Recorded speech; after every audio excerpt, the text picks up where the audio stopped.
Реформите во правосудството сега дојдоа на ниво на тема, не само Сотир што го кажува сега ова, дека не може ништо преку ноќ. Океј. Ние да не забораваме дека перцепцијата на јавност, ова што ти сакаш да го поентираш, Бети, перцепцијата на јавноста... Не се работи за перцепција. Јас ви зборувам дека ја веќе не памтам за колку пати сум правила за реформи во образование, прилози, па не знам, за реформи во судство, веќе темава стана дежаву, а ние уште ништо не сме направиле. Ние не треба да забораваме, ако ми дозволите, значи ние не треба да забораваме дека извештајот кој се пишува, да речеме, извештајот на Европска унија за напредокот на Македонија, се пишува за да се креира амбиент во државата да реформите бидат подлабоки и оценка е за досегашното ниво. И од тоа се креира перцепција на јавноста врз тоа. Меѓутоа, таа перцепција се преломува на работата на владата во еден период. Заради тоа што за реформите во правосудниот систем е одговорна владата која во моментот владее со државата. Значи, во тоа. Заради тоа имаше право веројатно и ВМРО ДПМН 24 година у кампањата која велеше дека правосудството наше има 2% рейтинг. Така? Не, истражувањата кажа. Не, дозволете ми сега. Морам да ти исправам. Добро, истражувањата кажа и тоа преку изјавите на владините протагонисти и завчера го слушавме едно време. Во времето на СДСМ 2% рейтинг и така натаму. Иако се заборава дека судството немало некој преголем рейтинг никогаш во овие последни 15-20 години. А после Сејо Зиков, ја не знам каков рейтинг би имало. И пред тоа, не ќе да ме разбере гледалиштето погрешно. Направивме специјално јавно обвинителство кое што заврши како што заврши. И сега веќе никој не верува во правда. Го направивме тоа специјално обвинителство заради тоа што немаше доверба во другото обвинителство. Па и ова утна специјалното обвинителство и дојдовме до 2% рейтинг. Тоа ми беше и мене поентата. Меѓутоа, ако избори се освојува во 24 година, се освојува изборите во недостаток на право, во неправедност на граѓаните каде што живеат и сега, логично е прашањето денеска, и тоа е перцепцијата на јавноста, колку сакате денешните истражувања направите ги, 2 години од новата власт, помалку или повеќе, помалку, окей, година и пол, нека и 15 дена. Добро, имаше најавени до нова година неколку закони од тие клучни. Многу е важна дали ја гледаме енергијата у тој правец. Јас овде неколку пати сум кажал, освен законски измени, што треба 12 области, закони што треба да се менуваат како бенчмаркови на Европска унија по патот кон нашето интегрирање натаму, што треба владата да ги предложи на парламентот, парламентот треба да ги усвои, така натаму. Значи, кај нас треба и појавна форма на борбата против корупција да имаме и која ќе влие во атмосферата за реформи во правосудството. Значи, што сакам да кажам, и ако ги гледате извештаите на Европска унија, вели, недостасува случаи на висока корупција да бидат процесуирани. Недостасува ова, она. Еве сега ја прашувам, кажете ми случаи на висока корупција во Македонија, што можеме да ги кажеме дека се процесуирани и завршиле... Сега измените на кривичниот законник да ги направат, предпоставувам после тоа. Видете, до кога ние тоа ќе чекаме? Значи, тоа треба да се направи. Више најавено до нова година. За да не заклучи можеби јавноста еден ден дека и во оваа влада постои расположение да се договорат како што треба. Разбираш, значи политичките структури, судството, кога веќе ме влечете за јазик, нели? Не, вие не отварате такви теми ако немате докази. Не е за докази, ја не обвинувам ништо за таа работа. Меѓутоа, перцепцијата во јавноста, затоа инсистирам на перцепцијата во јавноста. Излезете вие и наши колеги и ние јавност да збориме, значи преспоро идат тие работи во Македонија. Мислам дека ќе се согласиме со тоа. Дека тоа иде преспоро. Еден одговор на ова. Ај вака сега. Сега ќе цртаме. Имаме ли јавен обвинител на Република Македонија кој нема легитимитет, бидејќи не му беше изгласено собрание? Еден. Имаме ли членови на судски совет кои немат легитимитет правен, бидејќи не ги изгласаа, тоест им изгласаа недоверба? Имаме ли совет на јавни обвинител? Дозволете се, те молам бе ти. Ама сепак да направиме ова, бидејќи таму се... Кој, а другите... Ајде, да не отворам тачната, има 26 афери. Не, дозволи, собранието. Дозволи се. Не. Зошто не ми давате да се докажам? Да ви ја нацртам атмосферата. Говорите, го слушнеме. Ај вака. Имаме ли совет на јавни обвинители, чиј заменик председател беше фанат во предмет на висока корупција си се договорија, ги покрија другите работи и имаме таков совет на јавни обвинители кој не гледа што прави јавниот обвинител во висшето јавно обвинителство, во обвинителството на организиран криминал и не гледа како вештерки си ги гони обвинителите.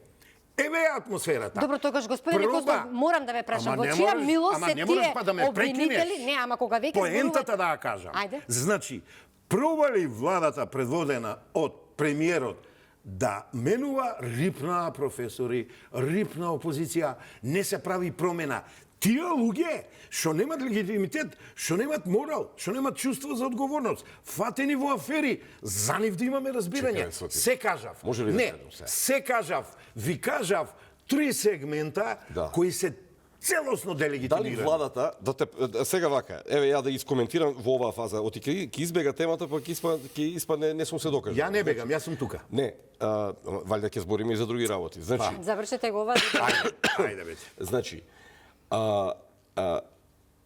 сега наброевте работи Факти, да, личи дека се договориле, личи дека вака онака. Нема тоа, ја не зборев за тоа. Не, дозволете. Не зборев за тоа. Кој треба да ги промени тие работи? Избори имавме. Владата е, дозволете ми, владата е екзекутивен орган, така? Значи, владата треба да... Ја колку знам, не е екзекутивен, извршен. Екзекуција е малку друго. Тоа. Добро. Окей, на тоа мислам. На извршен орган. Значи, он е извршен орган. Јавен обвинител, колку што јас знам, менува владата. Собранието му даде пат на владата и даде пат пред 3-4 месеци, така, тоа се гласаше пред изборите. И пред предијата. Значи, владата, ако сака реформи, ја претпоставувам и посакувам да сака реформи во правосудството. Таа треба да има визија и да има цврста рака, се вика во тоа. Не цврста рака према народот, према граѓаните. Не разбирам цврста рака. Значи, цврста рака, тоа е извршен орган, така. По цена, дали ќе погреши, нема да погреши, мора да има визија, мора да има голема слика пред себе што прави, така. Па боже мој, сега јавниот обвинител ако остане без работа, нема да биде ни првиот ни последниот во државата што останал што бил сменет од некоја функција. Без работа имаме институција. Апсолутно, да. Значи, панажи и да се врати од таму кој што дошол. Ако веќе сите фрлаат дрва и камења по јавниот обвинител. Не фрлам ја дрвника. Не за вас. Значи зборам за нели па во изјавите на протагонистите на владата го слушаме тоа дека јавниот обвинител проблем ова она сега гледаме тоа по интервју на телевизија. Јас знам колку предмети од висока корупција во фиоките му стојат. Зошто? Ја го знам тоа. Зошто се држи темата како викаат во италијанска фудбалска формација која игра Катанаджо. Ја држите во мислам не вие. Пулс и изборите. Се држи целата тема во Катанаджо. Значи се ни напред ни назад. Сите на голот, не даваме гол да ни дадат и така натаму. Значи перцепцијата од надвор се добива дека е таква. Да, едно прашање. Рековте дека вие знаете дека многу крупни предмети ги чува обвинителот во фиока, така? Дали е тоа? Ќе ви кажам, во Скопското, во организиран криминал, во вишото. Еве еден од СЈО 4,5 милиона земани противправно од страна на обвинителите. Прашање имам. Ако се чуваат, како што вие тврдите, не само ја, многу други тврдат, дека се чуваат предмети од висока корупција во фиока од страна на обвинители, дали е тоа злоупотреба на службена положба и уште не знам кое казниво дело? Според мене е неизвршување, одуговлечување, а за злоупотреба треба штета да настане малку. Ама тука негде на граница. Сакате да кажете може до бесконечност да си ги чуваат у фиока и никому ништо? Не, ќе дојдат сега промените и ќе излезат на виделина и ќе се тргне. Дали има некој што е надлежен да провери дали се уште во фиока? Ама не се умртви и ДКСК, бре, луѓе ни работеше прекрасно. И што ни се случи со претседателката? А нели гледа, преска заборев и бидејќи ДСК е многу битен сегмент во сета ова работа, иако не е правосудство. Видите што ни се случи? Толку време они не работат. Добро, Државната комисија за спречување на корупција може да поднесе и до инстанците, до обвинителство, па тоа да заврши пак во фиока, така да тоа е. Не, многу битен орган е. Сотир, вие детектирате слабост, ама за оваа работа граѓаните не се ништо виновни, општеството не е виновно. Граѓаните? Па не викаме. Па јас сум еден од граѓаните. Да. Ама овде имаме институции, така? Ние треба за институциите да кажуваме кој носи реформи у држава, кој предлага реформи? Владата предлага реформи. Владата преку министерствата да се обранува. Да, и владата е оценета. Ако Министерство за правда не функционира како што треба, сменете го министерот. Значи, како да ви кажам, значи вие имате, не вие, сега да не ме разбереш погрешно, не зборам за тебе. Значи, владата има работно време, има опис и попис на работни задачи. Па што се прави цело време? Еве година и пол власт, така? Нели имаше најави дека ќе се Ги види реформира? економските показатели каде што се многу појак од мене. Ама ги потврди, пази, не ја фалам врана, ги потврди Светска банка, ММФ и ЕУ. Добро, зборевме за правда сега, али Бегаш, кај што си 10 пати појак од мене. Не, ако е тоа, не, нема врска, ако е тоа темата ќе продолжиме. Добро, се извинувам. Ако е тоа темата ќе продолжиме. Значи владата работи, а најавите за рефреширање, за освежување, што се? Значи премиерот има. Најавите се најави. Па и ќе се случат. Ама сега нема така. Ја мислам и ќе се случат. И ја колку чув дека тоа е јануари месец. Овие промени се од тоа што измисли локалните избори и сега неколку 2-3 промени од влен имаме, што се нормални. А ја колку знам дека ќе има делумна реформа, кадровски промени, реконструкција, така е, вистинскиот израз е тоа, некаде во почетокот на следната година. Така да, До март, еве го, според еве ја и тоа не е слаба иницијатива е. На некои си година и 8 месеци премиерот се одважува да направи освежување во владата. Тоа нема врска со реформите. Има, многу има. Ке збореме во јануари, февруари, ке видиш. Вака, најавата нели на ВМРО ДПМ не беше кога ќе дојдат на власт, ќе извршат промени во судскиот и во обвинителскиот совет. Видовме што се случи, реакциите и од Брисел, нели беа дека не може тоа да се прави така, дека се има оценска мисија со препораки, дека тие треба да се спроведуваат. Значи на крајот од денот сега ќе се како јас да зборувам. Не, да заклучиме, да затвориме темата. На крајот од денот треба да се направат клучните закони, претпоставувам да се даде тој фамозен буџет колку и да се тие средства потребни и да видиме како ќе... Не, фазно си оди по чекори, преска се оди да си оди се влечат тие пари и се реализира со тоа што тие работи ќе ги обзнане надлежното тело, оној подпредседателот за европски прашања, министерот за правда и премиерот. Премиерот гледам на 2-3 пати се обидува. Тие што ги знаеме работите го сваќаме, некои гледам не го сваќат и упорно пак велат, ама сега тоа е тоа. Јас зборувам за факти и аргументи, а за перцепции и за кој што рекол ја многу и не се секирам. Таков е мојот живот. Што правиме со Европската Унија? Еве го слушнавме министерот Муцунски дека ние правиме се во делот на реформите, дека остануваме на европскиот пат. Меѓутоа, како да го надминеме она прашање сите што инсистираат за Македонија околу уставните измени? Значи, гаранции се барат, можеме ли да ги добиеме и како ќе... Значи, оваа тема е многу важна и добро е што ја отвараме речиси во секаква емисија. Мислам дека е јасно што се бара од Македонија во случајот. Оно што јас ќе го кажам вечерва е дека Македонија мора да го најде начинот. И јас дури се радувам, во последно време слушам дека нешто се случува, гледаме тоа дека нешто на релација Скопје-Софија се случува, можеби нешто сериозно ќе се... Во Софија има протести, Радев побара превремени избори. Тоа е нивната внатрешна работа. Зборувам кој поред за 2 години. Кој поред за 2 години. Значи, добар момент е, например, министрите за транспорт што се видоа што подпиша за меѓуграничниот премин за тунелот. Тоа е момент на доверба, тоа се креира доверба. Оти претходно се скараа на таа тема во претходниот период. Значи тоа е добриот момент. Друго се слуша нешто за тој некој трети протокол што треба да ја надмине оваа ситуација, каде што и Македонија и Бугарија под покровителство на ЕУ претпоставувам дека ќе се договорат и тоа би било таа гаранција. Меѓутоа, мимо тоа, значи ние како држава мораме да влеземе во Европска Унија во овој турнус со Албанија, Црна Гора. Значи ние овој воз не смееме да го пропуштиме поради две големи работи. Прво, ради геополитичката ситуација, тоа е помалку важната работа, меѓутоа геополитичката ситуација не е важна, многу е. Да, не ни одговара да сме ние во лимбо состојба сега да стоиме вака заради тоа што еве гледате, никој не може да каже дека утре нема да на полската граница нема да има некаков проблем или на Балтичките републики и така натаму. И како ќе се поместува таа нестабилност, ние на Балканот исто така, таму имате разврска во Босна и Херцеговина, разврска во Србија Србија, визави Косово. Значи ние по тој основ мора да бидеме многу предпазливи, а според мене патот кон ЕУ, ако го бетонираме, ако тргнеме по тој пат, би ни дал сигурност, значи дека одиме по тоа. Втората работа што е многу важна, тоа е дека, и ова ќе го кажам по не знам кој пат, и тука сме имали проблеми, сме се дебатирале со многу колеги, а тоа е дека вие не можете да правите реформи. Во Македонија ние имаме илузија дека можеме сами да се реформираме без помош и без, условно речено, тутор кој ќе стои од озгора и кој ќе ги финансира реформите во Македонија.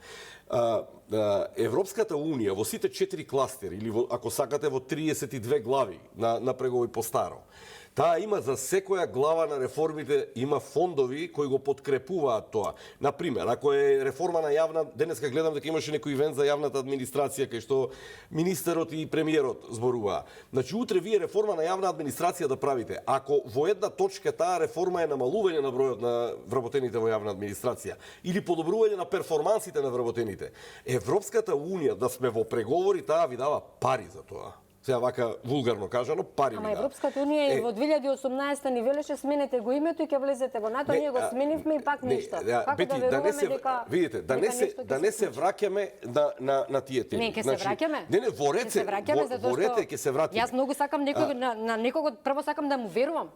Еднаш ако ми излаже не можам повеќе да му верувам. Ако Македонија не тргне по патот на преговори со Европска Унија и брзо членство, бидејќи гледаме Црна Гора и Албанија дека се. Ама ние сакаме да тргнеме веќе десетина години наназад, очигледно сакаме ќе тргнеме. Нема желба од другата страна. Ако сакаме ќе тргнеме, кај нас е. А зашто оваа приказна за втор круг да бидеме членки? Го слушнавте Рама пред една недела во стекичките кога ги дуваше во Брисел. Може и без право на вето да бидеме и без еврокомесар. Значи, за што зборуваме сега? За некоја Европа во втора брзина или втор круг? Јас зборувам за реформи. Не, јас зборувам за тоа што треба да бидеме во ЕУ. Членството не е поентата на приказнава. Значи јас зборувам за членство заради реформи дома. Како викаат, да се реформираме дома да ја донесеме Европска Унија. Оваа влада со таа парадигма дојде на власт. Дека сега Европа ќе си ја правиме дома. Па гледаме како ја правиме Европа дома.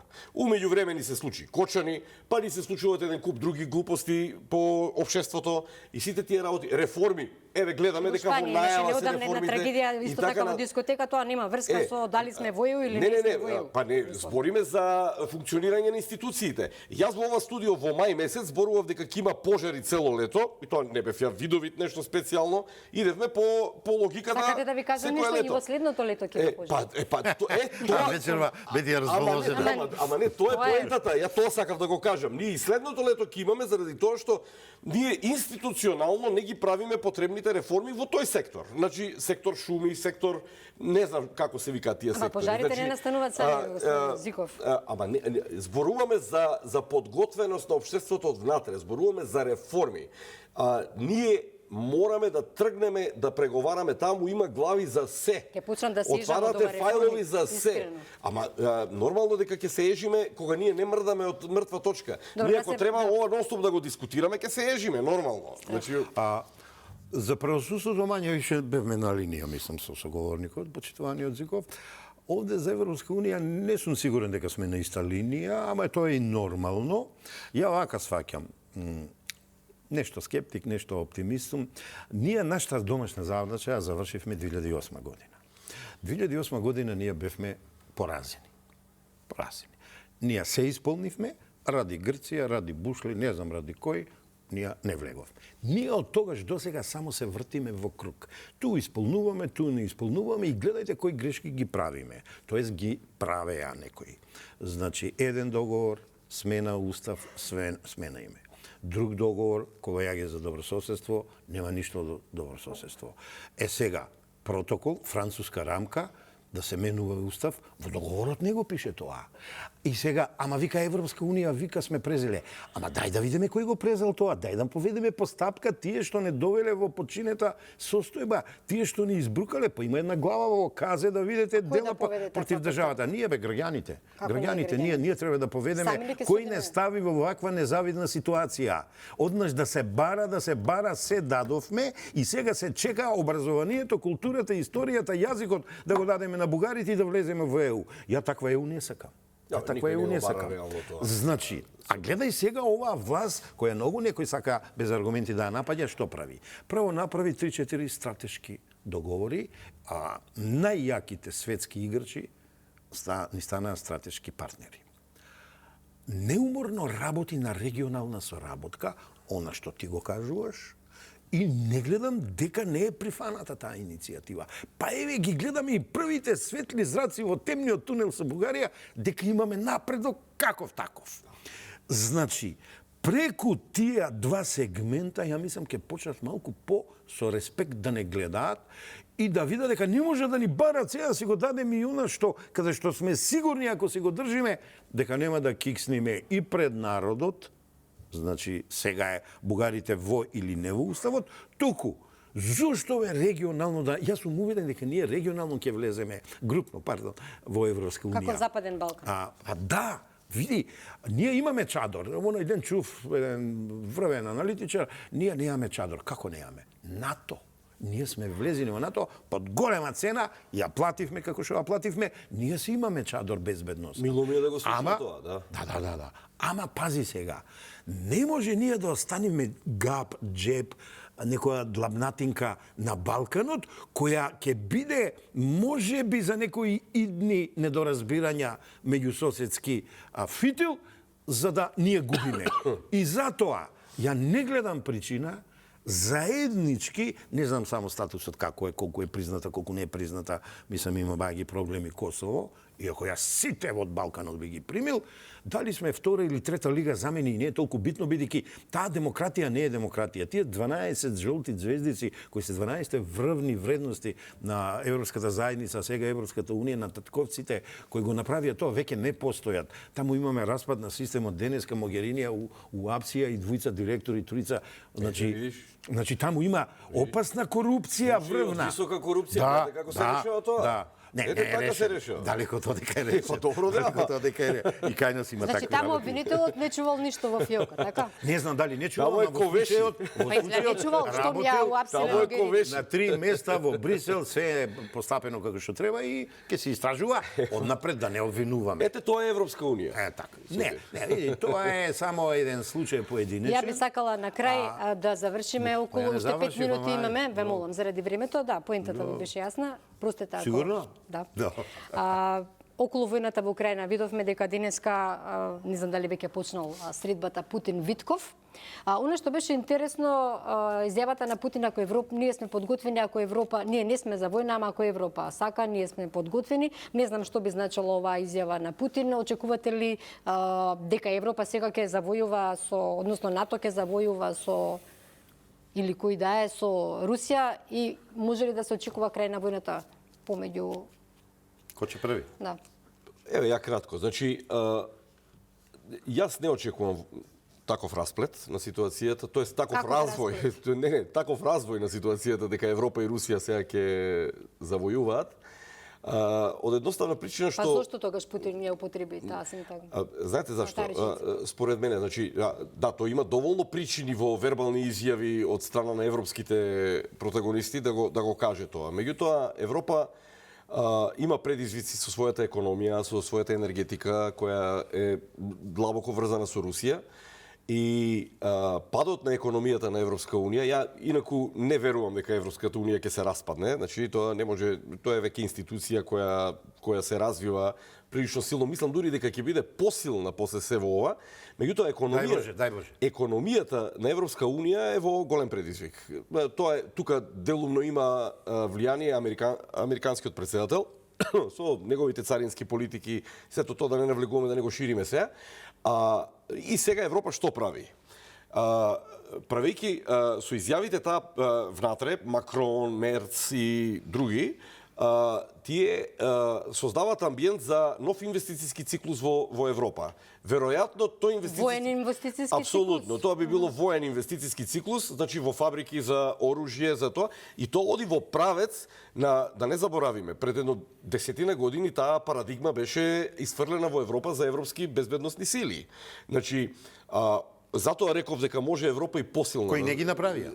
Ама може би сега ги прават. Значи, заради тоа што фабриките што се оние што ги палат погоните на фабриките за оружје на територија на Европа, тие во моментот американците го гледаат само тоа, ама не помагаат во тој дел. Европа сега од сопствена економски капацитет тоа го прави. И мислам дека тој инвестициски циклус ќе зајакне и фактички тоа е борба со кризата економска Европа што има зафатено, значи преку инвестиции одат. Затоа ќе ни треба уште една емисија да го објасниме као модел. Таа војна индустрија ќе значи само да произведуваме и ќе продаваме за џабе или ќе војна? Таа војна индустрија ќе значи влевање прво подобра економија, значи заради тоа што луѓето ќе работат, ќе се вработуваат луѓе во тие индустрии, тоа е широк простор за развој. Второ, значи голема сигурност на внатре на Европа, тоа е порака кон европските граѓани дека се прави нешто за да се хомогенизира.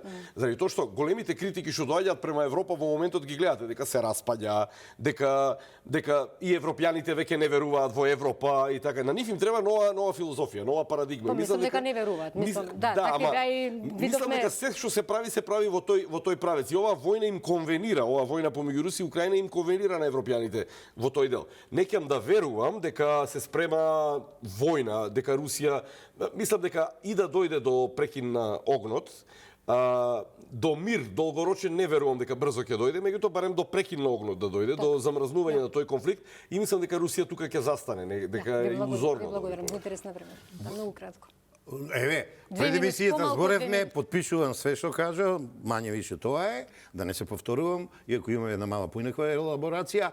Пред безмалку 2 месеца, 4 години во ова студио реков: водете, ко давав пораки за Украина и Русија, водете љубов, а не војни. Го повторувам сега тоа и мислам се, сум кажал, сгрешив дека војната ќе трае кратко, ама тоа беше желбата моја да краи кратко. 4 години е се, само не е кратко.